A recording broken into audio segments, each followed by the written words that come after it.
ഈശോയിൽ സ്നേഹമുള്ളവരെ, mother home ധ്യാന കേന്ദ്രത്തിൻ്റെ വചന ശുശ്രൂഷയിലേക്ക് ഏറെ സ്നേഹത്തോടുകൂടി എല്ലാവരെയും സ്വാഗതം ചെയ്യുന്നു. എന്താണ് കുടുംബജീവിതത്തിൻ്റെ പരമപ്രധാനമായ ലക്ഷ്യം? ജോൺ പോൾ രണ്ടാമൻ മാർപ്പാപ്പ ലോകത്തെമ്പാടുമുള്ള എല്ലാ ക്രൈസ്തവ കുടുംബങ്ങൾക്കും നൽകിയിരിക്കുന്ന അടിസ്ഥാന പ്രമാണരേഖയായ കുടുംബം ഒരു കൂട്ടായ്മ, ഫാമിലിയാരിസ് കോൺസോർസിയോ എന്ന അപ്പസ്തോലിക പ്രബോധനത്തിൽ 4 പ്രധാനപ്പെട്ട ദൗത്യങ്ങളാണ് കുടുംബത്തിനുള്ളത്. മാർപ്പാപ്പ പറയുന്നു. 1, വ്യക്തികളുടെയും സമൂഹത്തിൻ്റെയും ഒരു കൂട്ടായ്മ സ്ഥാപിക്കുക. 2, ജീവന് സേവനം അനുഷ്ഠിക്കുക. 3, സമൂഹത്തിൻ്റെ വളർച്ചയ്ക്കും വികസനത്തിലും പങ്കുചേരുക. 4, സഭയുടെ ജീവനിലും ദൗത്യത്തിലും ആത്മാർത്ഥമായി പങ്കുചേരുക. ഈ 4 പരമപ്രധാനമായ ദൗത്യങ്ങളാണ് വിവാഹ ജീവിതത്തിലേക്ക് പ്രവേശിക്കുന്ന വ്യക്തികൾക്ക് ഉണ്ടായിരിക്കേണ്ടത്. അവ 4 ചുരുക്കി എളുപ്പം മനസ്സിലാക്കത്തക്ക രീതിയിൽ 3 നമുക്ക് പറയാം. 1, എന്തിനാണ് ഒരു വ്യക്തി വിവാഹം കഴിക്കുന്നത്, അല്ല എന്തിനാണ് കുടുംബജീവിതം എന്ന് ചോദിക്കുമ്പോൾ ഏറ്റവും പരമപ്രധാനമായ ദൗത്യം പരസ്പരം സ്നേഹിക്കുക എന്നതാണ്. ശരിക്കും അതൊരടിസ്ഥാനമാണ്, ഒപ്പം കടമ കൂടിയാണ്. പരസ്പരമുള്ള സ്നേഹം സത്യത്തിൽ നമുക്ക് ധ്യാനിക്കുമ്പോൾ ഈ ലോകത്തിൻ്റെ നിലനിൽപ്പ് തന്നെ ഈ ഒരു സത്യത്തിലാണ്, സ്നേഹം എന്ന സത്യത്തിലാണ്. നമുക്കറിയാം, സ്നേഹത്തിൻ്റെ വിവിധ ഭാവങ്ങളുണ്ട്. ഭാര്യ ഭർത്തൃ സ്നേഹം, മക്കളും മാതാപിതാക്കളും തമ്മിലുള്ള സ്നേഹം, മകനും അപ്പച്ചനും തമ്മിലുള്ള സ്നേഹം, മകളും അമ്മയും തമ്മിലുള്ള സ്നേഹം, മകളും അപ്പച്ചനും തമ്മിലുള്ള സ്നേഹം, മകനും അമ്മയും തമ്മിലുള്ള സ്നേഹം, സഹോദരങ്ങൾ പരസ്പരമുള്ള സ്നേഹം, അയൽവക്ക ബന്ധങ്ങൾ തമ്മിലുള്ള സ്നേഹം, സുഹൃത്ത് ബന്ധങ്ങളുടെ സ്നേഹം, സഹോദരനെ സ്നേഹിക്കണം എന്നുള്ള ക്രിസ്തുവിൻ്റെ ചുമതലപ്പെടുത്തലിൽ അടിസ്ഥാനപ്പെടുത്തിയിരിക്കുന്ന പരസ്നേഹം. അപ്പോൾ സത്യത്തിൽ ഈ സ്നേഹത്തിൻ്റെ അടിത്തറയിലാണ് ലോകം തന്നെ ചലിക്കുന്നത്. അങ്ങനെയെങ്കിൽ അതിൻ്റെ ഏറ്റവും വലിയ ശക്തി അല്ലെ ന്യൂക്ലിയസ് എന്ന് പറയുന്നത് ഭാര്യ ഭർത്തൃ സ്നേഹമാണ്. ഈ സ്നേഹത്തെ ബൈബിൾ ഉപമിച്ചിരിക്കുന്നത് ക്രിസ്തുവും സഭയും തമ്മിലുള്ള സ്നേഹമാണ്. എഫേസ്യ ലേഖനം 5-ാം അധ്യായത്തിൻ്റെ 22-ാം തിരുവചനത്തിൽ നമ്മൾ തിരുവചനം ഇങ്ങനെ കാണുന്നു: ഭാര്യമാരെ നിങ്ങൾ കർത്താവിനെ എന്ന പോലെ ഭർത്താക്കന്മാർക്ക് വിധേയരായിരിക്കുവിൻ. ധ്യാനിപ്പിക്കുന്ന വേളയിൽ ഞാൻ ഒരിക്കൽ മുമ്പിലുള്ളവരോട് ചോദിച്ചു, ഈ വചനത്തിലെ ഏറ്റവും പ്രധാനപ്പെട്ട ഭാഗം ഏതാണ്? ഭാര്യമാരെ നിങ്ങൾ കർത്താവിനെ എന്ന പോലെ ഭർത്താക്കന്മാർക്ക് വിധേയരായിരിക്കുവിൻ. ഏകദേശം എല്ലാവരും ഒരേ ശ്വാസത്തിൽ പറഞ്ഞത് ഭർത്താക്കന്മാർക്ക് വിധേയരായിരിക്കുവിൻ എന്നതാണ്. തെറ്റി, അല്ല, കർത്താവിനെ എന്ന പോലെ, അതാണ് പ്രധാനപ്പെട്ടത്. അതുകൊണ്ട് ഭാര്യഭർത്തൃ സ്നേഹത്തിൻ്റെ അടിസ്ഥാനം ക്രിസ്തുവിൻ്റെ സ്നേഹത്തെ അടിസ്ഥാനപ്പെടുത്തിയാണ്. മണവാട്ടി സഭ, മണവാളൻ ക്രിസ്തു. തൻ്റെ മണവാട്ടിയെ കറയോ ചുളിവോ ഇല്ലാതെ സംരക്ഷിക്കുവാൻ ക്രിസ്തു സ്വന്തം ജീവൻ കൊടുത്തിരിക്കുന്നു. അതാണ് പൗലോസ്ലീഹ വളരെ മനോഹരമായി എഫേസ്യ ലേഖനത്തിൽ എഴുതി പഠിപ്പിക്കുന്നത്. അതുകൊണ്ട് ഒരു സ്നേഹം പരിപൂർണമാകുന്നതും പരിപക്വമാകുന്നതും പങ്കാളിക്ക് വേണ്ടി സ്വന്തം ജീവനെ കൊടുക്കാൻ പോരുന്ന ആഴത്തിലേക്ക് എത്തുമ്പോഴാണ്. അങ്ങനെ ഒത്തിരി ഉദാഹരണങ്ങൾ നമ്മൾ കാണുന്നുണ്ട്. അതുകൊണ്ട് കുടുംബജീവിതത്തിൻ്റെ പരമപ്രധാനമായ കടമകളിൽ ഏറ്റവും പ്രധാനപ്പെട്ടത് സ്നേഹമാണ്. പരസ്പരം സ്നേഹിക്കുക, ഭാര്യ ഭർത്താക്കന്മാർ തമ്മിൽ. ആ സ്നേഹത്തിൻ്റെ തുടർച്ചയാണ് ബാക്കി എല്ലാ സ്നേഹങ്ങളും. ഒരു ട്രെയിനിൽ യാത്ര പോയ ഒരു ഓർമ്മ, രസകരമായ യാത്രയാണ്. കമ്പാർട്ട്മെൻറ്റിൽ നിറയെ ആൾക്കാരുണ്ട്. അച്ഛൻ എല്ലാവരെയൊക്കെ അവരറിയാതെ ശ്രദ്ധിക്കുന്നുണ്ട്. ഓരോരുത്തരും നമുക്ക് ഓരോ പാഠങ്ങൾ പഠിക്കാനുണ്ട്. അവരുടെ ജീവിത രീതിയും ശൈലികളും അതൊക്കെ നമുക്ക് ജീവിത വലിയ പാഠങ്ങളാണ്. അച്ഛൻ ശ്രദ്ധിച്ചപ്പോൾ കമ്പാർട്ട്മെൻറ്റിൽ നിരവധി ആൾക്കാരുണ്ട്. ഗൗരവത്തിലിരിക്കുന്നവരുണ്ട്, പരസ്പരം സംസാരിക്കുന്നവരുണ്ട്, മൊബൈൽ ഫോണിൽ കാര്യങ്ങളൊക്കെ പരിശോധിക്കുന്നവരുണ്ട്, കുട്ടികളുണ്ട്. അച്ഛൻ ശ്രദ്ധിച്ചപ്പോൾ ഓപ്പോസിറ്റ് സീറ്റിൽ ഒരു ചെറുപ്പക്കാരനും അടുത്തൊരു പെൺകുട്ടിയും ഇരിക്കുന്നുണ്ടെന്ന് മാത്രമല്ല, പെൺകുട്ടി ഈ ചെറുപ്പക്കാരനോട് ഏറെ സംസാരിക്കുന്നുണ്ട്, കുശുകുശാന്ന് പറഞ്ഞുകൊണ്ടിരിക്കുക. അവരുടെ ബോഡി ലാംഗ്വേജ്, അവരുടെ ഡ്രസ് കോഡ്, അവർ ധരിച്ചിരിക്കുന്ന ആഭരണങ്ങൾ, ഇതെല്ലാം നമ്മൾ ശ്രദ്ധിക്കുമ്പോൾ ആർക്കും മനസ്സിലാകുന്ന ഒരു കാര്യം, പുതുതായി വിവാഹിതരായ നവദമ്പതികളാണ്. അതുകൊണ്ട് എന്തേരെ സംസാരിക്കാനുണ്ട്. ഭാര്യ ഭർത്താവിനോട് ഇങ്ങനെ ഇടമുറിയാതെ നോൺ സ്റ്റോപ്പ് ടോക്കിംഗ് ആണ്, സംസാരിച്ചുകൊണ്ടിരിക്കുകയാണ്. ഇത് കണ്ടപ്പോൾ അച്ഛൻ പെട്ടെന്ന് മറ്റൊരു ധ്യാനഗുരു പ്രസംഗിച്ചത് ഓർത്തു. വിവാഹത്തിൻ്റെ ആദ്യ നാളുകളാണ്. അപ്പം വിവാഹത്തിൻ്റെ 1-ാം വർഷം ഭാര്യ പറയുന്നത് ഭർത്താവ് കേൾക്കും. വിവാഹത്തിൻ്റെ 2-ാം വർഷം ഭർത്താവ് പറയുന്നത് ഭാര്യ കേൾക്കും. വിവാഹത്തിന് 3-ാം വർഷം ഭാര്യയും ഭർത്താവും പറയുന്നത് നാട്ടുകാർ കേൾക്കും. ഇതിപ്പം ഭാര്യ പറയുകയാണ്, ഭർത്താവ് സന്തോഷത്തോടെ കേട്ടോണ്ടിരിക്കുകയാണ്. യാത്ര രസകരമാണ്. സന്ധ്യയാകുന്നു, അത്താഴം കഴിക്കാൻ നേരമായി. ട്രെയിനിൽ അത്താഴം ഓർഡർ കൊടുത്തവർക്കൊക്കെ അത്താഴം കിട്ടിത്തുടങ്ങി. അവർ അത് കഴിച്ചു. അച്ഛന് ബാഗ് പിടിച്ച് അത് ചപ്പാത്തിയും ഒക്കെ കരുതിയിട്ടുണ്ട്. അതും വെള്ളമൊക്കെ കൂട്ടിച്ചേർത്ത് കഴിച്ചു. വലിയ തൃപ്തിയൊന്നുമില്ല, അങ്ങനെ ഇരിപ്പാ. അപ്പോൾ തൊട്ടു മുമ്പിൽ ഉള്ള ഭാര്യ ഭർത്താക്കന്മാർ അത്താഴം കഴിക്കാനുള്ള ശ്രമമാണ്. ഭർത്താവിനെ ഒരിത്തിരി മാറ്റിയിരുത്തിയിട്ട് അവൾ തൻ്റെ ബാഗ് തുറന്നു. ബാഗ് തുറന്നിട്ട് വലിയ ഒരു പൊതി എടുത്ത് മുമ്പോട്ട് വെച്ചു. അതൊരു വലിപ്പമേറിയ പൊതിയാണ്. ഇവൾ ഇത്രയും കഴിക്കുമോ എന്ന് അച്ഛൻ അത്ഭുതപ്പെട്ടു. ഇവൾ ഇത്രമാത്രം ഭക്ഷണം കഴിക്കുമെങ്കിൽ ഭർത്താവ് എത്രമാത്രം കഴിക്കും എന്നൊരു ആകാംക്ഷ. അതുകൊണ്ട് 2-ാമത്തെ പൊതിയുടെ വരവ് നോക്കി ഇരിപ്പാ. രണ്ടാമതൊരു പൊതി വരുന്നില്ല. കാരണം അവരുടെ വിവാഹത്തിൽ ഏതോ അച്ഛൻ ഒച്ചത്തിൽ പ്രസംഗിച്ചിട്ടുണ്ട്, ഇനി മുതൽ നിങ്ങൾ 2 അല്ല 1 അപ്പോൾ 1 ഉള്ളൂ.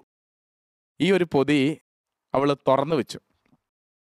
അച്ഛനോട് പൊറുക്ക് അച്ഛൻ എത്തി നോക്കി. അവരാരും അറിയാതെയാണ് കേട്ടോ, ചപ്പാത്തി കഴിച്ചിട്ടിരിക്കുന്നതല്ലേ. അപ്പോൾ അത് ഫ്രൈഡ് റൈസാണ്. അത് വാട്ടിയ ഇലയിൽ പ്ലാസ്റ്റിക് പോലെ എന്തോ ഒരു സംഭവം വെച്ചിട്ട് അതിൽ ഭംഗിയായിട്ട് ശേഖരിച്ച് കൊണ്ടുവന്നിരിക്കുന്നതാണ്. ധാരാളമുണ്ട്. ഇതിങ്ങനെ തുറന്നു വെച്ചിട്ട് വലത് കൈ കൊണ്ട് ഭാര്യ അത് തുല്യ പകുതിയായിട്ട് അങ്ങ് പകുത്തു. തുല്യ പകുതിയായിട്ട് പകുത്ത് കഴിഞ്ഞപ്പോൾ ഈ ഭർത്താവ് ഇവളുടെ മുഖത്തേക്ക് പോലും നോക്കാതെ 2 ആഴ്ച പട്ടിണി കിടന്നവന് ഭക്ഷണം കിട്ടിയ മാതിരിയിൽ ആർത്തിയോടെ വാരി കഴിച്ചു തുടങ്ങി. ഈ പെൺകുട്ടിയാകട്ടെ ഇവനിങ്ങനെ കൊതിയോടെ ഭക്ഷണം കഴിക്കുന്നത് ശ്രദ്ധിച്ചിരിക്കുകയാണ്. അവൾ കഴിച്ചു തുടങ്ങിയിട്ടില്ല. ഇത് പെട്ടെന്ന് തീരുന്നുണ്ട്. അതനുസരിച്ച് അവളിങ്ങനെ നീക്കി അവളുടെ ഭാഗം ഇങ്ങനെ നീക്കി കൊടുത്തോണ്ടിരിക്കുക. എൻ്റെ പ്രിയപ്പെട്ടവരെ, അച്ഛൻ ശ്രദ്ധിച്ചപ്പോൾ ഇവനിങ്ങനെ പെട്ടെന്ന് കഴിക്കുന്നുണ്ട്. അതനുസരിച്ച് തീരുന്നതിനനുസരിച്ച് ഇവളുടെ ഭാഗം ഇങ്ങനെ കൊടുത്തോണ്ടിരിക്കുക, നീക്കി കൊടുത്തോണ്ടിരിക്കുക. JCB മണ്ണ് മാന്തുന്ന പോലെ ഇങ്ങനെ എടുത്ത് കഴിക്കുക. അച്ഛൻ ശ്രദ്ധിച്ചപ്പോൾ ഈ ഭക്ഷണ പൊതിയുടെ 3/4 പങ്കും ആ പെരുവയറൻ തിന്നു തീർത്തു. പിന്നെ ഒരു ഇത്തിരിയേ ഉള്ളൂ. അത് അവളും കഴിച്ചു. പക്ഷേ 3 നാൾ ദീർഘിച്ച് യാത്രയിൽ ഓരോ സ്റ്റേഷനിലും ട്രെയിൻ നിൽക്കുമ്പോൾ ഈ ഭർത്താവ് ഓടി ഇറങ്ങി അടുത്ത സ്നാക്ക് ബാറിലേക്ക് ഓടിച്ചെന്ന് കയറി അവിടുന്ന് എന്തെങ്കിലും വാങ്ങിച്ച് കഴിച്ചു. എന്നിട്ട് ഓടി വന്നിട്ട് പ്ലാറ്റ്ഫോമിൽ നിന്നുകൊണ്ട് ജനലിലൂടെ ഭാര്യയോട് ചോദിക്കും, നിനക്കെന്തെങ്കിലും വേണോ? അവൾ പറയും, ഒന്നും വേണ്ട. എന്ന് പറയപ്പെട്ടവരെ, സത്യത്തിൽ അവളാ കഴിക്കേണ്ടത്, മൊത്തം അവൻ തിന്നു തീർത്തതാ. പക്ഷേ അച്ഛൻ ശ്രദ്ധിച്ചു, രസകരമായൊരു സമവാക്യം. അതെന്താ? അവൻ്റെ വിശപ്പ് ആ ഭക്ഷണപൊതിയുടെ 3/4 പങ്ക് തിന്നു തീർത്തെങ്കിൽ അവനോടുള്ള അവളുടെ സ്നേഹം അവളുടെ വിശപ്പ് തീർത്തു. സത്യത്തിൽ ഇവിടെ സ്നേഹമാണ് അവളുടെ വിശപ്പ് തീർത്തത്. പരസ്പര സ്നേഹമില്ലാത്ത 2 ദമ്പതികൾ കമ്പാർട്ട്മെൻറ്റിൽ ഒരു ഭക്ഷണപൊതി പങ്കുവെച്ചാൽ നമുക്കറിയാം, ഒരുവനെ പോലും അവിടെ ഇരുത്താൻ സാധ്യതയില്ല. എഫേസ്യ ലേഖനം 5-ാം അധ്യായത്തിൻ്റെ 22-ാം തിരുവചനം, ഭാര്യമാരെ നിങ്ങൾ കർത്താവിന് എന്ന പോലെ ഭർത്താക്കന്മാർക്ക് വിധേയരായിരിക്കുവിൻ. മുമ്പ് നമ്മൾ സൂചിപ്പിച്ച പോലെ പങ്കാളിക്ക് വേണ്ടി സ്വന്തം ജീവനെ കൊടുക്കാനുള്ള തയ്യാറെടുപ്പ്, അതാണ് സ്നേഹത്തിൻ്റെ പരിപൂർണത.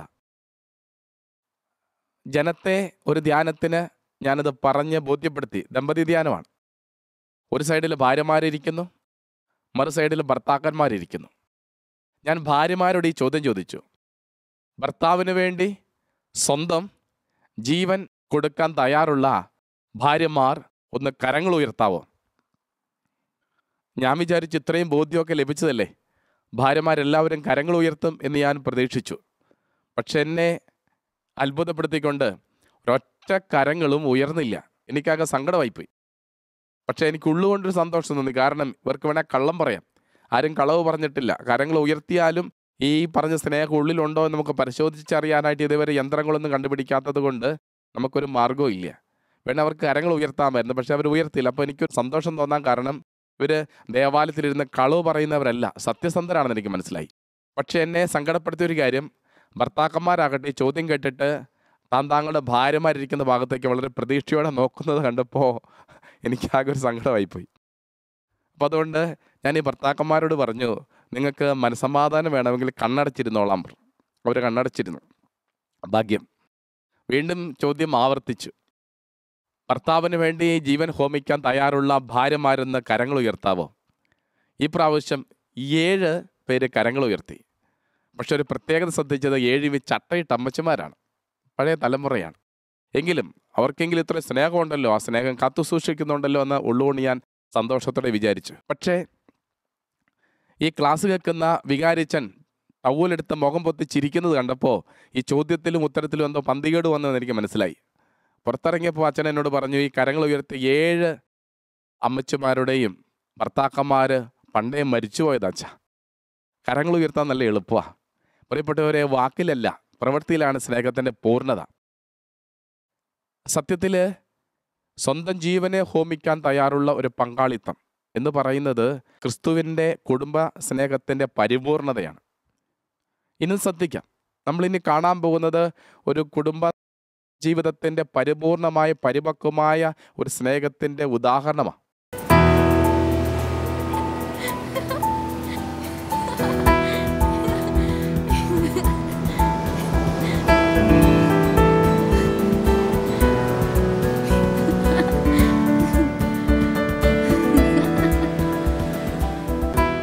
സിഞ്ചു കുറച്ചുനേരം അവിടെ പോയിരുന്നാലോ? കുറച്ചുകൂടെ കഴിഞ്ഞിട്ട് പോരെ? നീ വാ.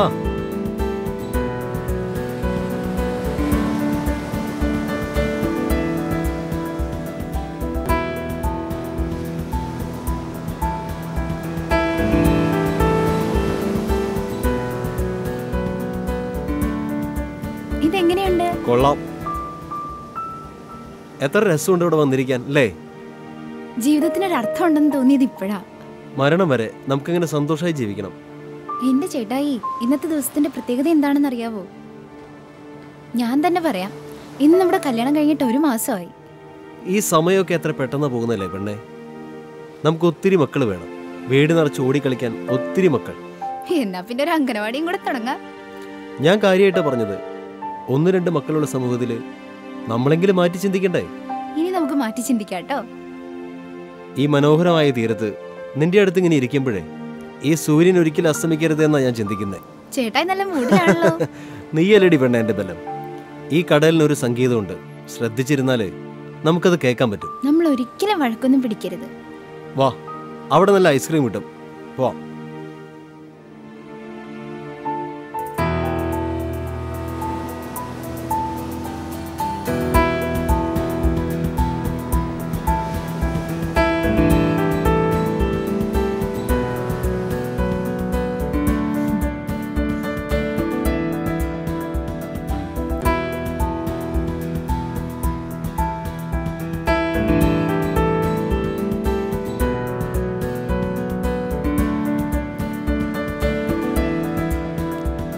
ഈ ഐസ്ക്രീമിന്റെ മധുരം പോലെ ആയിരിക്കണം നമ്മുടെ ജീവിതം. ചേട്ടാ എന്റെ കൂടെ ഉള്ളപ്പോ ഞാൻ എപ്പോഴും ഹാപ്പിയാ. കുറെ നേരമായി, നമുക്ക് വീട്ടിൽ പോകണ്ടേ? കുറച്ചുകൂടെ കഴിയട്ടെ. ഇവിടെ ഇങ്ങനെ നടക്കാൻ നല്ല രസമാണ്. എന്താ ഞാൻ പറയൂല. പറ പെണ്ണേ. ഈ ലോകത്തിലെ ഏറ്റവും വലിയ ഭാഗ്യവതി ഞാനാ. അതെന്താ? അതെ, ഈ കൊരങ്ങനെ എനിക്ക് കിട്ടിയുണ്ട്. എടി നിക്കവിടെ, നിക്കവിടെ. നീ എന്താ പറഞ്ഞേ?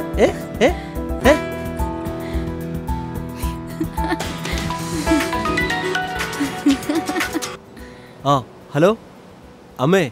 ആ ഞങ്ങൾ ബീച്ചിലാ. ഓ വരാം. ഓ ആയിക്കോട്ടെ. എന്താ? പടിഞ്ഞാറത്തെ അപ്പച്ചൻ ചേട്ടന് വയ്യാന്ന്, അമ്മയൊന്ന് കാണാൻ പോവാന്ന്. നമുക്ക് പോവാം.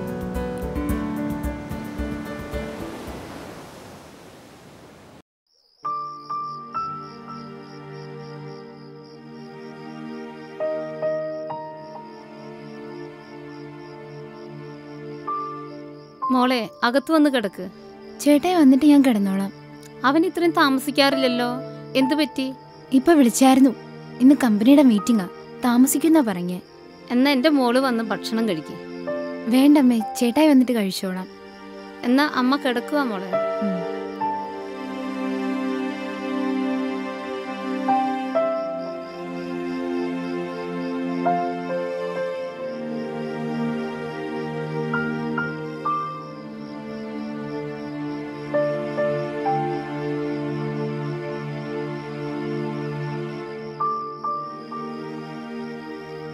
മോളെ. ആ ചേട്ടായി. എന്റെ കൊച്ചിന് കിടന്നോളാൻ മേലായിരുന്നോ? സാരല്ല ചേട്ടായി. വാ മോളെ വാ.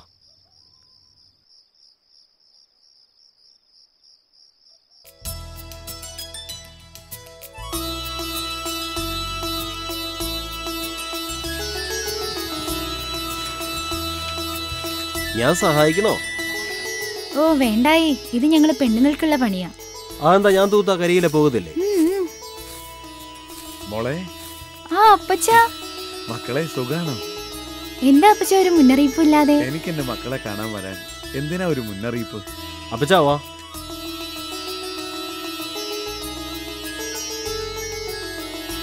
അമ്മേ, അമ്മേ. അപ്പച്ച കേറിയിരിക്കേ.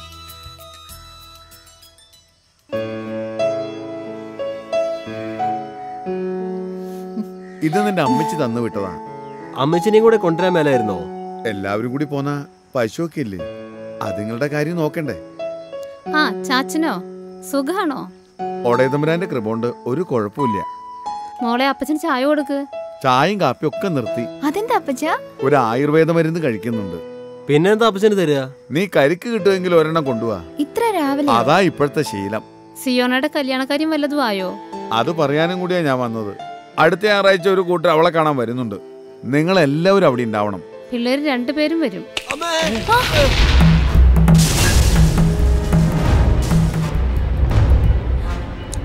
മോനെ, ചേട്ടായി, ചേട്ടായി, മോനെ, ചേട്ടായി, കുഞ്ഞെന്നോടാ.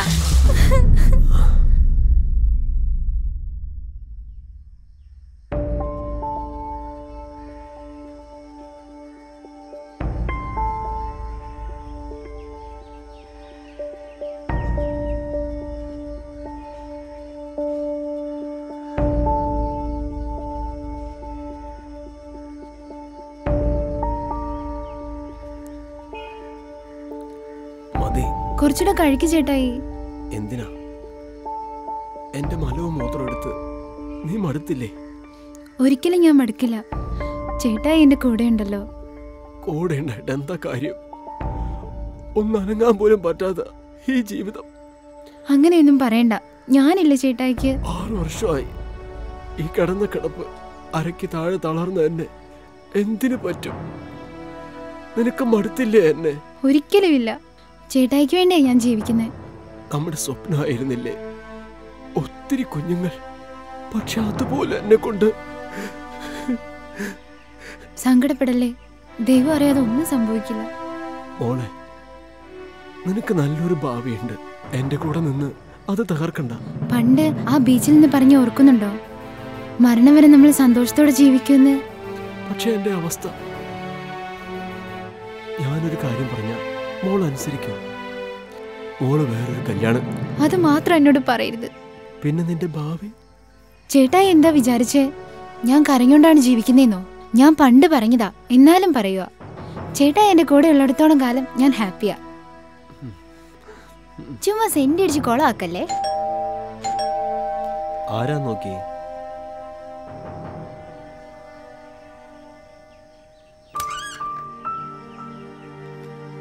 ഹെബിന്റെ വീടല്ലേ? അതെ. എന്നെ മനസ്സിലായോ? ഞാൻ ജെറി, നിങ്ങളുടെ കല്യാണത്തിനുണ്ടായിരുന്നു. ഹെബിനെന്തേ? അകത്തുണ്ട്, കേറി വാ.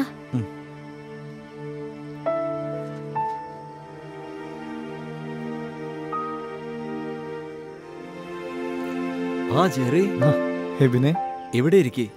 എത്ര നാളായി കണ്ടിട്ട്, നിന്റെ ഒരു വിവരമില്ലല്ലോ. എടാ ഞാൻ UK-ലാ, കഴിഞ്ഞ ദിവസം വന്നത്. ഡാ ഇതെന്റെ വൈഫ്. ഞാൻ കല്യാണത്തിനുണ്ടായിരുന്നു. മോളെ ചായ. അയ്യോ സോറി, ഞാനിത് മറന്നു. ഇപ്പൊ കൊണ്ടുവരാവേ. പിന്നെ എന്നാ ഉണ്ടോ വിശേഷം? ഒത്തിരി ഉണ്ട്. എന്റെ കാര്യങ്ങളൊക്കെ നീ അറിഞ്ഞൂലേ? കുറച്ചൊക്കെ. 6 വർഷമായി ഈ കിടപ്പ് തുടങ്ങിയിട്ട്. അരയ്ക്ക് താഴെ ചലനശേഷിയില്ല. ഒന്ന് അനങ്ങാൻ പോലും മറ്റൊരാളുടെ സഹായം വേണം.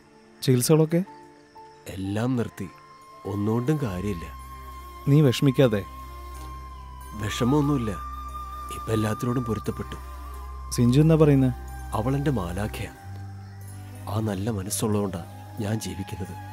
അവളാ എൻ്റെ എല്ലാ സൗഭാഗ്യവും. നിന്റെ ഭാഗ്യം അത്. പക്ഷേ എൻ്റെ കൊച്ചിനെ ബുദ്ധിമുട്ടിച്ചുകൊണ്ട് എത്ര കാലം എങ്ങനെ മടുത്തു തുടങ്ങി. നിരാശപ്പെടല്ലേ, എല്ലാം നേരെയാവും. ഭംഗിവാക്ക് പറയാൻ എല്ലാവർക്കും കഴിയും അല്ലടാ? ഭംഗിവാക്കല്ല.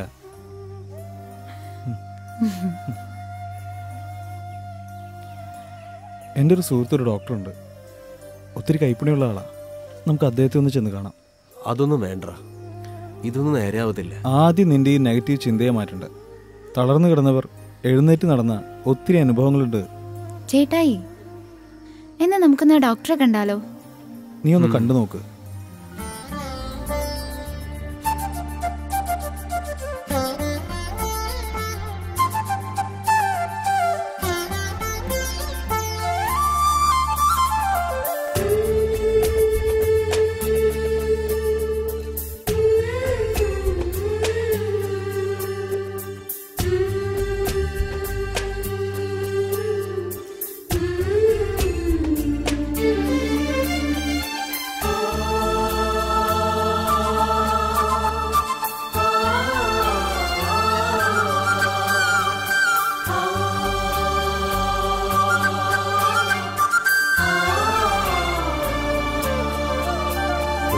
ജീവിതം മുഴുവൻ സ്നേഹം മുഴുവൻ എൻ പ്രാണൻ മുഴുവൻ നിന്നിലേകുന്നു. ഒരു ജീവിതം മുഴുവൻ സ്നേഹം മുഴുവൻ എൻ പ്രാണൻ മുഴുവൻ നിന്നിലേകുന്നു.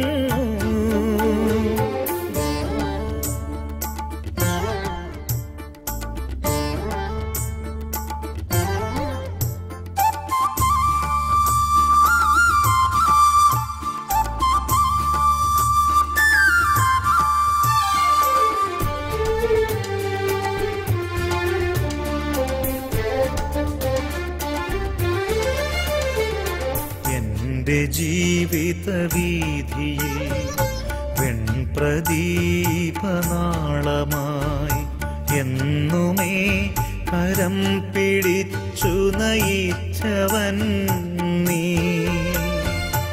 എന്റെ ജീവിത വീതിയിൽ വെൺപ്രദീപനാളമായി എന്നുമേ കരം പിടിച്ചു നയിച്ചവൻ നീ.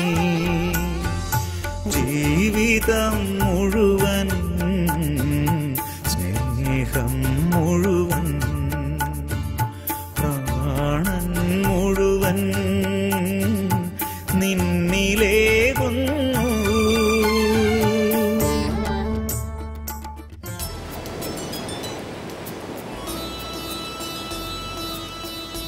ഇതെന്റെ 2ാം ജന്മ. ഈ ജന്മത്തിന് ഞാൻ നിന്നോട് കടപ്പെട്ടിരിക്കുന്നു. ഇവിടെ വരാൻ പറ്റുമെന്നോ ഇങ്ങനെ നടക്കാൻ പറ്റുമെന്നോ ഞാൻ ഒരിക്കലും പ്രതീക്ഷിച്ചില്ല. ഞാൻ പറഞ്ഞില്ലേ ചേട്ടായി, നമ്മള് മരണം വരെ ഇങ്ങനെ ഹാപ്പി ആയിട്ട് ജീവിക്കുമെന്ന്. എൻ്റെ പെണ്ണിൻ്റെ കൂടെയുള്ളപ്പോൾ ഞാൻ എന്നും ഹാപ്പി ആയിരിക്കും. അതെന്റെ ഡയലോഗാണല്ലോ. ഒന്ന് പോടി അവിടെ നിന്ന്.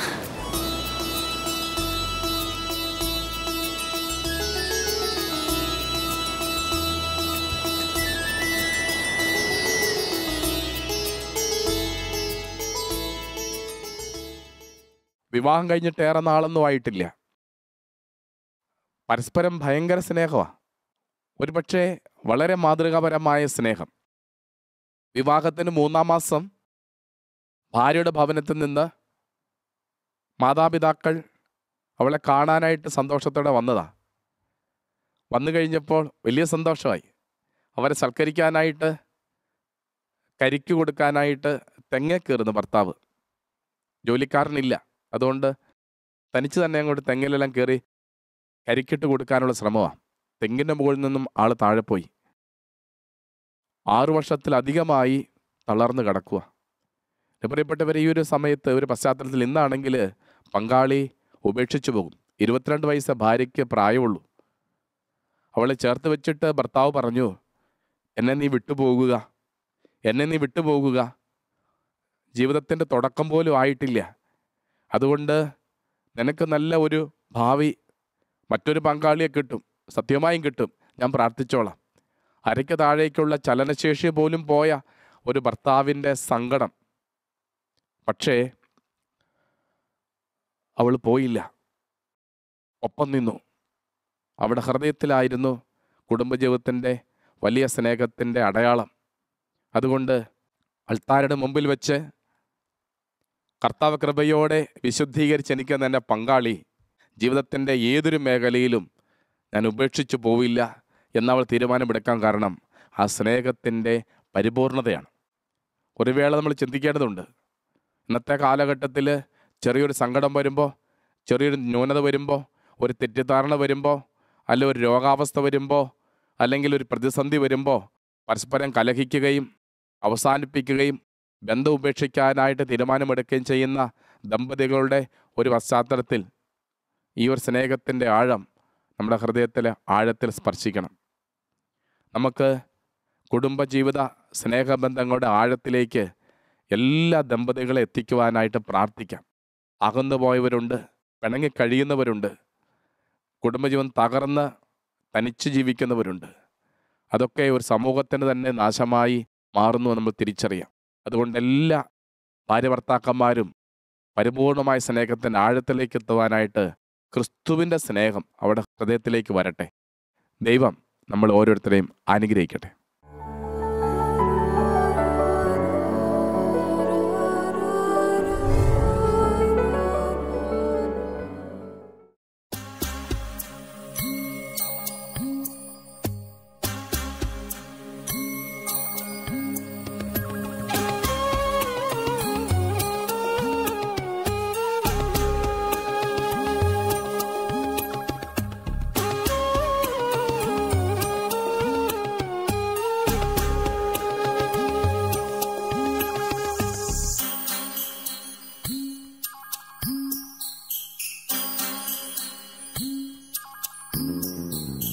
അമ്മ മടിയിലിരുത്തി വിരലാൽ കുരിശു വരപ്പിച്ച സന്ധ്യകളും ഇളം മുട്ടിൽ കൈകൾ കൂപ്പി ഈശോയ്ക്കുമ്മ കൊടുത്തതും